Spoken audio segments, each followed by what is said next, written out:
Hello and welcome to Flory Models. Here we are on Tuesday the 7th of January 2020. Still getting used to saying that one. As for me, I've been pushing on very nicely, as you've probably seen on yesterday, and obviously been doing it today on the Bandai Perfect Grade Millennium Falcon. And I must admit, I am absolutely loving every minute of it. There's something about working with Bandai. It's not almost like traditional making a kit. And that's the thing to it. If you've never built one before, it's very hard to explain it. But if you've built one, you'll know exactly what I mean. It is this thing about how Bandai have managed to manufacture a kit just like anybody else's, but they do it in such a way that technically there's no glue. There's a couple of spots in here just because things were a little bit loose and I've just glued them in. But technically this is not glued structurally. So it could be taken apart back to all its little components if you wanted to. How they managed to get the parts to grip and hold on that well is fantastic. And you know, some people have said to me, yeah, but it's not like the detail like you get on a modern aircraft or something else like that. No, it's a little bit more than that. Some of these components and the way they build up and everything else like that is just unbelievable. It's just very, very clever, the level of detail, and something that is just click fit. And the other thing as well, like I always say with Bandai, one of the unique features of a kit manufacturer like them is their ability to hide seams in plain sight. So what I mean by that is that a lot of these joins and everything else, and especially when you are looking down in here, let me just bring up my thing so I can see what you guys can see.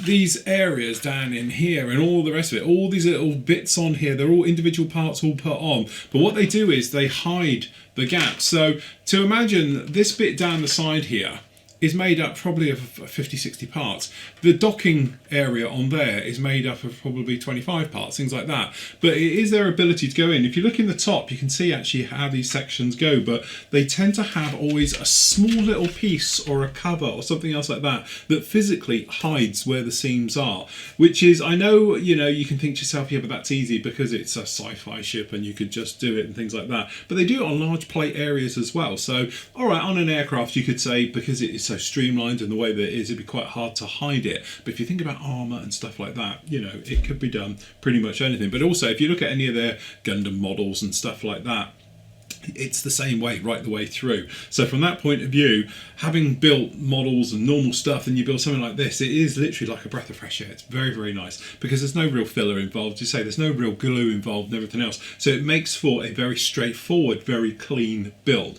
The only thing I would say is that part cleanup is pretty important. To be honest, I flipped over and I've been using these, the old God's hands, because as you know, I broke my other ones. These are probably the best you can possibly get with this. And I've even taken a tiny, tiny chip out of, if you can see it on here, if I do it against the white background, you might notice I've taken a nip out at the end. They are very, very soft. Bandai plastic's quite tough. It's lovely to sand and to carve and all the rest of it, but it is taking its toll on these. That's why I've switched over to using some of these. So these are Mr. Hobby ones. They're not quite as dime, but any bigger parts I'm using for these now, because these are starting to show wear. And as I say, I've taken the tip off the end of them already by trying to nip in there and stuff like that. So, but again, it's beautiful, it's fantastic. And I am loving going around finding all these parts. And you look on all these parts, I know you guys are joining in with me when I put up the post about it yesterday, various things, and we're thinking that's definitely a Panther mantle, and there's engines in here. I was working on a part down below and you've got all plumbing going into what clearly is a V-block, probably a V8 engine, and you're just plumbing pipe work in and they've got them coming out. And again, it's that thing, it's right in your face, but until you think about it, you think, do you know what, it is. Lots of grills, but looking at it, I have to say, major components of this do seem to be coming from Panther tanks, purely because it's all the grills at the rear, it's the back end, and even on some of the parts, it's links, track links, individuals laid out in a certain pattern, certain ways, and you can see it right the way there. So it is quite interesting going through, finding these objects and thinking, do you know what, I know what that is. That's something off of whatever.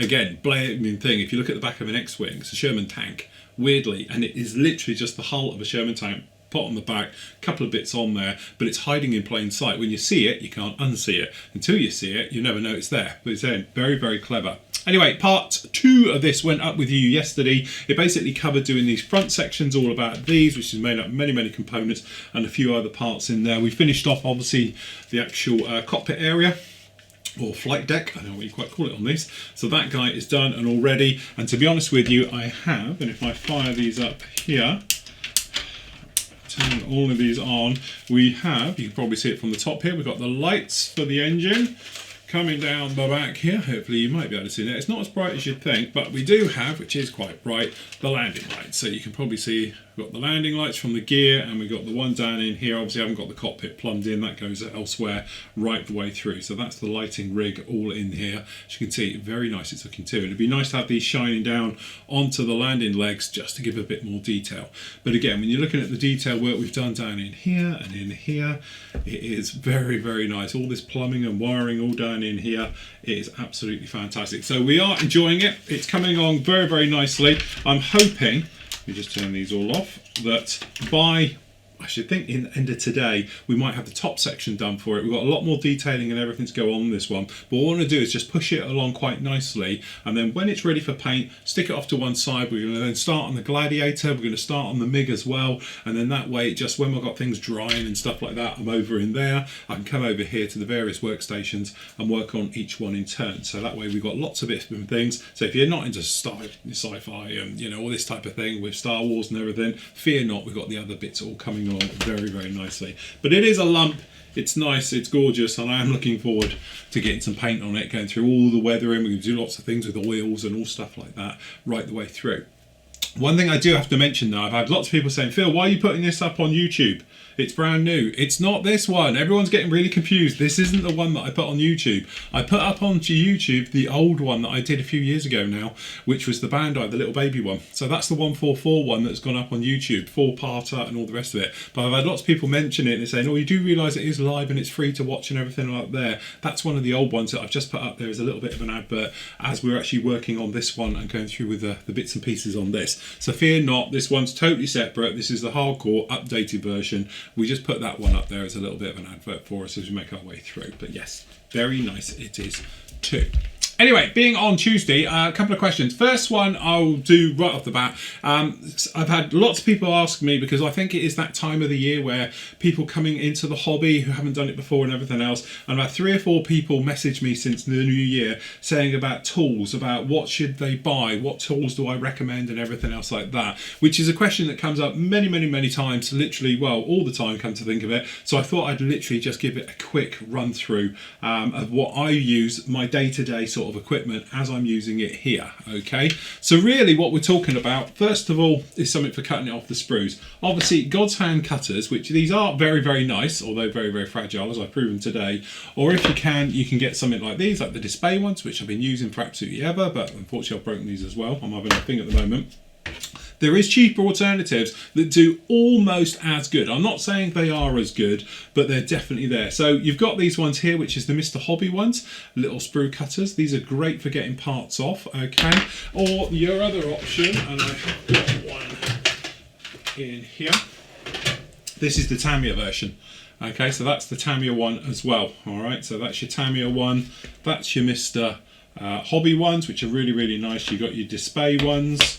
Okay, which is obviously like that, and then obviously after all of those you've got those ones, the God's Hand ones, and then on top of that I have got some other ones as well which I tend to use, which this is my big chunky cut the hell out of everything one, which is that one up there. And then again, if you're doing things on a budget, things like a good pair of scissors, orange scissors, used them for absolutely donkey's years. For the first sort of 15 years of doing this, that's what I used. So out of my cutters, all of those, what I would recommend if you're starting out is to either just get yourself a pair of the Tamiya ones, are quite nice, like the Mr. Hobby ones, or some orange scissors. When you get a little bit more into it, then you can move up to some of these other ones. The God Hands obviously are the creme de la creme, but the display ones are absolutely beautiful. They work fantastically well, and I've been using these every day of my life for the last, well, God, what, 5 years now, and I just happened to break them last week.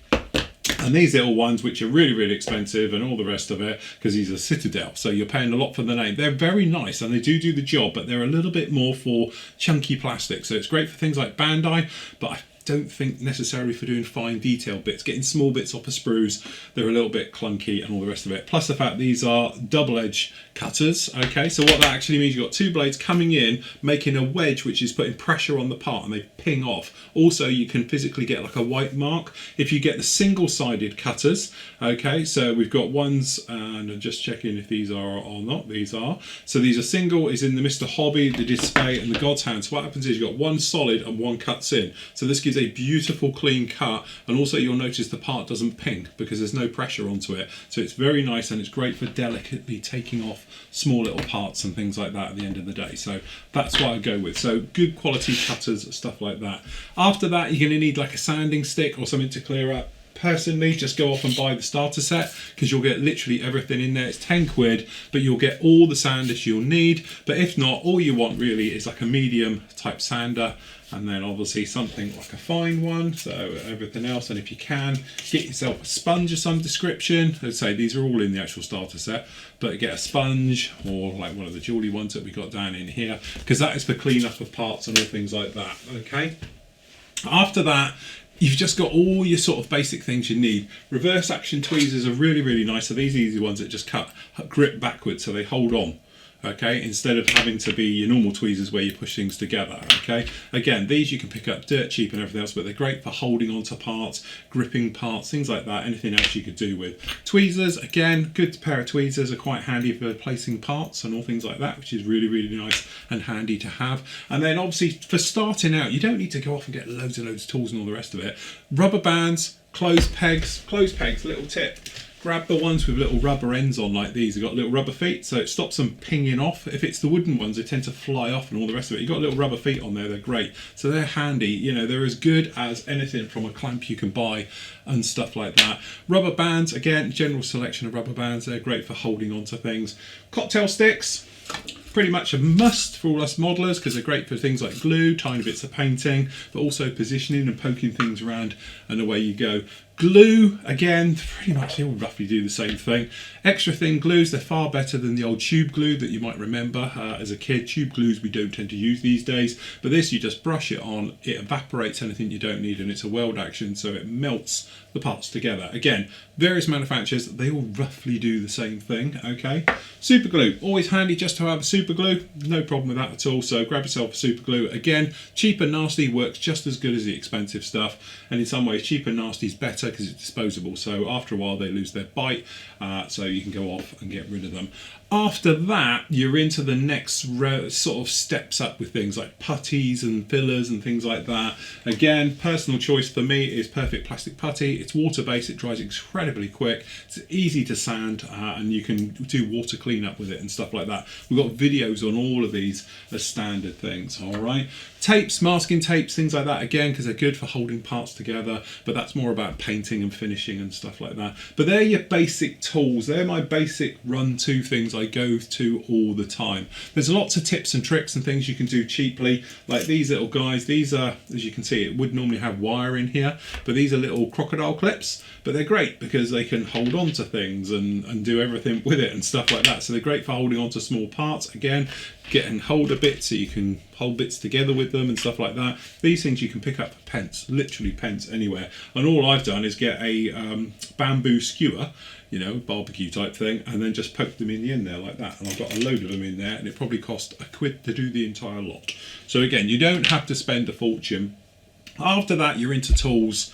That is one of those things. Do you ever use them? Are you ever going to use them? They're nice to have and collect and everything else like that, but that's really all you need to just get yourself going with a hobby and finding out if you like it. You know, you're going to be investing the time and everything that actually goes into it. If you are, then obviously, you know, we've done lots of videos, and I'll do more if people are interested in them. Shoot me a note and say I'd love to hear about it, and we'll do a more updated thing about tools and what we use and stuff. But the thing is, you can get like various saws, rescribing equipment, and other tools which will progress on your modelling generally, and stuff like that, like adding in detail and placing. But tools, it's one of those things. You have your basic, like I have over here, my basic type of things is what my go-to tools, if you like.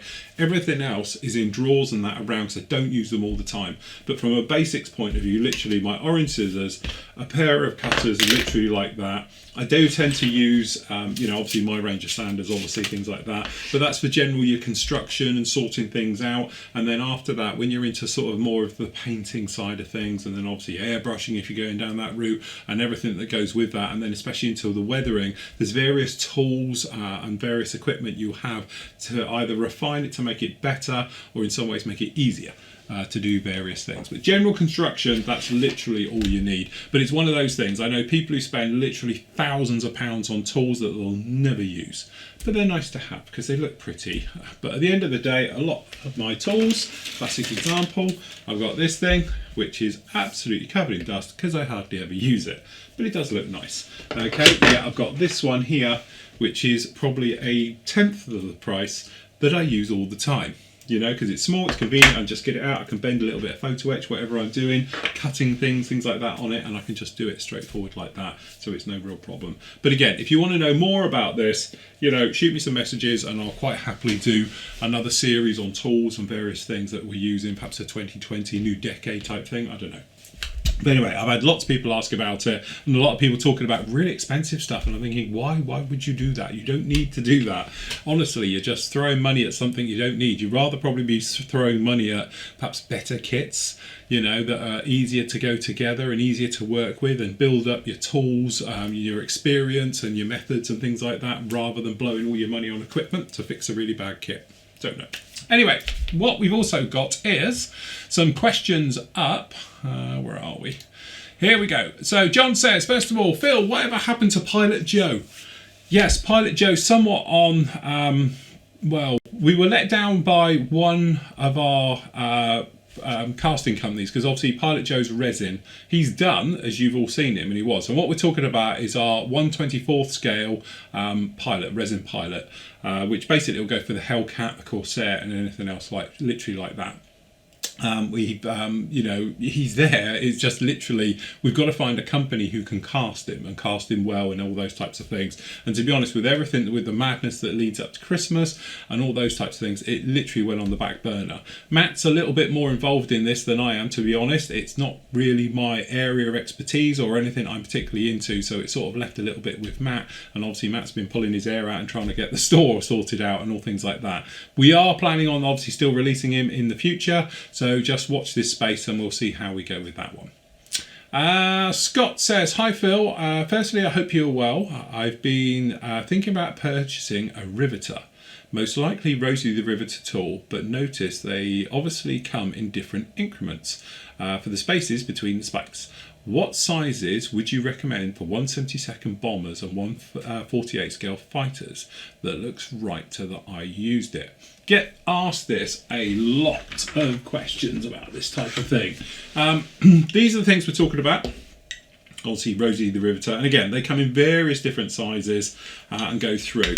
The way I tend to look at it is I will look at the aircraft I'm working on or whatever it is, okay, and then I'll work out what looks right. Well, what I've done is I made myself a little thing here, and it's got little holes in it, so I can sort of look at it and go, yeah, it looks about 0.75, that'll work, or that's 0.65, that's 0.55, and that's 1 mil, you know, so I can sort of look at it and roughly work out what it would be, okay? My only thought to it is that for my personal sizes, I prefer to use things like the 1 mil, because obviously that's really big. So if you're looking at something around hatches, sides of engines on bombers and things like that, you're going to want the big ones for the actual opening up to take off the actual panels to be able to get access to the actual engine and stuff like that. I tend to use 1 mil for all of that. It's the biggest one they do, so straightforward to go with that one. After that, working our way down to 0.75, because obviously it's a little bit in between. If you're doing like heavy riveting, something else like that, that's where you're going to go. 0.65 is no problem at all, but I don't know how well you can see it because I haven't got my zooming camera in today, but there's a gap every now and again with it, which is a little bit annoying, but that's where the photo etch tooth would be, okay? But again, it's one of those ones where for the scale, you know, would you see it in the smaller scales like 72nd versus things like on 48th and stuff like that? 48th, you're obviously going to see it. So it's one of those things where what's going to work right with your eye to give a scale effect and stuff like that. So if you're basically, I would say get a 1 mil because it's just bloody handy tool to have, to be honest. And then after that, I would say if you're going to be doing the smaller scales like 72nd and obviously 48th, I would say probably something like a 0.65 or a 0.55, okay, because they're the ones where it's quite small, it's quite close, and it will go naturally together. I think like if you were doing, you know, 1/48 scale fighters and stuff like that, a lot of it you'll probably use the 1 mil, but say the 0.65 would be quite handy for it. it's one of those where there's no written rule. There's no one where, because obviously different ones have different sizes. What I would say, if you can, get yourself a 1mm, a 0.75 and a 0.65, and that pretty much gets you everything you sort of need with it. And that tends to be what I do. And then, to be honest with you, what I've done is just then double up on the actual 0.65 and 0.75, and I use twin wheels, because that looks a beautiful effect on there as well. Okay, so, but that's where I go. The 0.55, you're getting very, very fine. And you might remember when I did the things like the bombers and we rescribed the Bear bomber in 72nd, I think we used a 0.65 on that and a 0.75, purely because any smaller, you're not really going to see it. It's one of those ones, it's just going to get lost in the cover it all. But what I would do is, once you've got them, run them over a bit of plastic card, that's just wash, bit of black wash, and then rub it away, and you can see what it would be. So when you've got your model, you can look at it and go, do you know what, I think that's probably around about 0.65. And it's very straightforward and easy to do. And to be honest, that's why I did that, so I can do it. But there's no real hard and fast way to say, yes, that's what you want to do. Okay, next question. Phil, Millennium Falcon. Hello Phil, have you seen the guy started to paint a 72nd Millennium Falcon? YouTube name is IMPS Toronto Barakan. It's big, have a look. To be honest, I don't look at things like that, as weirdly as it sounds. It's one of those things, I've got fantastic reference photos of it, which has been given to me by lots of people over the years, a lot of people in the know as well, which is quite handy. And then obviously I've got a lot of references of my own, and I like to do it off my own back. The trouble is, if you watch somebody else in the way that they've done it, you end up following them, shall we say. And I know you guys follow me, and it sounds weird that I don't follow other people, but it's a bit like when I say about I don't do the thing of like, there's a photo of a plane and I copy it, because I want to have it my feel to it and how I go about it. And having built now probably 6 or 7 of these things over the years, fine molds ones in this scale, and obviously smaller Bandai ones, things like that, I have my sort of way of doing it and my techniques, plus the fact I haven't got time to watch anybody else. Okay, Jeff says, Phil, can as all the members in the Northern Hemisphere to think of us in Australia, we're having a bad time with the bushfires and a lot of property is lost and a number of lives lost. And God knows how many animals. Absolutely. Looked horrendous on the telly the other day. I was watching the news. Yeah, Jesus, that proper looked like hell down in there. Hopefully you guys will catch a break with the weather. You need some of what we've had, because it hasn't stopped raining here since September. So yes, but obviously, you know, hearts go out. I suppose the only, you know, as you say, it's a bit different. Australia, because there isn't many of you there, you've got these big swathes of open area, but it's still, you know, seeing it go up in smoke like that, it's a bit like the Californian fires a few years ago, and seeing all that got a lot go as well. It's absolutely horrendous. Again, I'm not one to say about anything like that, but as you say, it's, you know, global warming or whatever's going on. It's obviously you guys are having severe heat and then fires. You know, as a tiny personal note, trust me, I live on the edge of Dartmoor and we have fires up there every year, which is usually started by some twat with a barbecue, and then we lose tons of land up there as well, and it looks apocalyptic afterwards, even when they do the control burns, because they control burn it as well, and it's horrible to see it afterwards, because it truly is one of those shocking things. Anyway, hearts and that definitely go out to you. Hopefully you get a bit of rain and obviously the winds calm down a bit, but as I say, there's no sort of light at the end of the tunnel for you guys at the moment. John says, no, John's replying to Jeff, I do believe. Sorry, yeah, that was Jeff. Being from California, completely understand what you guys are going through. Sending prayers to everyone in Australia. Yes, there we go, definitely. And Tom basically saying the same thing as well. Okay, Sean says, hi Phil, just a quick question about PE. I'm using photo-etch for the first time, currently on an A10, and it has a number of access panels and hatches. Edard's instructions have you glue them proud to the plastic. What is your normal approach to doing this? Well, funny enough you mentioned that, because I happen to have, and she hasn't been down off the wall in, well, forever, this little lump who sits up here very high and proud. So having done this one, still one of my favourite builds of all time, if we're honest, I've got here, if we just have the camera, there we go. So you see this is all hatches, and to be honest with you, all of those hatches that are open on this one, all of them are photo etch. So these are completely photo etch replaced. If you're talking about where it has them on top of areas and things like that, then actually what I would recommend is just removing the surface detail. This is the first time this has been on its undercarriage for eons. In fact, I can't remember the last time this was on its undercarriage because it's normally hanging on the wall. But yeah, so the thing is, what I would tend to do is I'll remove the surface detail first. So if it's like a plastic and you've got a situation where it's like a hatch and things like that, take it and thin it a little bit, and then I'll put the photo etch onto it. It's a bit like the same way I do cockpits and all those types of things as well. So actually what I'll do is sand it all flush off. We did it on the Falcon. If I look at the Falcon, you'll see what I did. So we sanded it all off, then we put the decal straight onto it. So that'd be the same as using photo etch and putting it onto the top of it as well.